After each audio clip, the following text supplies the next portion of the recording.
আপনার কাছে কোনো এভিডেন্স আছে? আছে মাননীয় আদালত।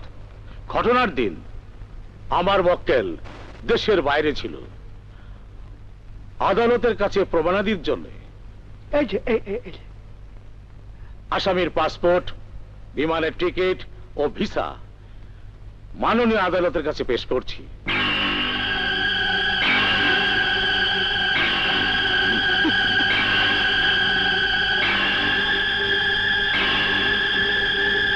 যেহেতু আসামি ঘটনার দিন দেশের বাইরে ছিলেন, সেহেতু আদালতের কাছে প্রতীয়মান হয়েছে আসামি নির্দোষ, তাই তাকে বেকসুর খালাস দেওয়া হলো।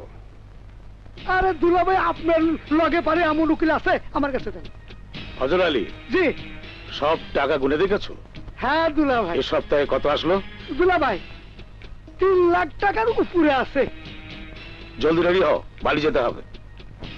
দুলাভাই, যাদের জমি বায়না করা আছে তাদের মধ্যে অন্তত 4-5 জনের জমির দলিল করতে হবে। আগামীকাল ওদের জমি মেপে ঢালাই করা পিলার চারিদিকে বসা। শুধু রেস্ট। হ্যাঁ। আলীনগর যাওয়ার ব্যবস্থা করেছো?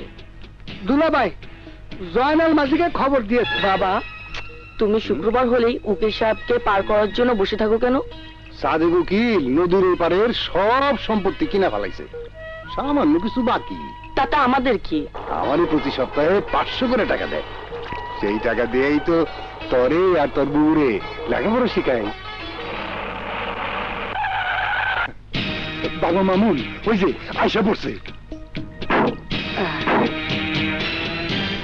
হযরত আলী, জি। যা যা তোকে যেভাবে বলেছি তুই কিন্তু সেইভাবেই কাজ করবি। দাও, দাও, দাও, দাও। এক কাদায় পড়ে গেলাম।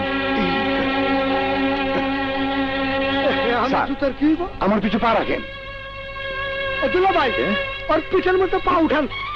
হায় রে, দেখছো কারবার? বাবা মামুন, জলদি বালতি করে পানি দিলে আয়, 5.5 ধোয়া দিতিব। আপনি পাটা নিচে রাখুন, আমি ধুয়ে আরে দিচ্ছি। বাবা, কয় কি? কি করতেছিস তুই? অন্নদাতা পিঠে কেন, বুকে পা রাখলেও সেই পা ধুয়ে দিতে আপত্তি করতে নাই। চাল।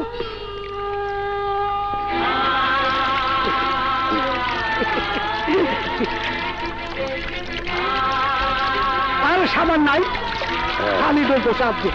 হ্যাঁ, মোটামুটি হয়েছে। স্যার, দোষটা আমার। কেন, তুমি কি আগে থেকেই জানতে এখানে প্যাক কাদা আছে? না স্যার, আগে জানলে কি আপনার পা রাখতে দিতাম? দরকার হইলে বাপ বেটায় মিলে পিঠ রাখতাম। ঠিক আছে, এরপর থেকে আমাদের ভাগনা নাদেরকে নিয়ে আসবো। স্যার, নাদের বাবাজি কোথায়? খুশি, আমি এখানে।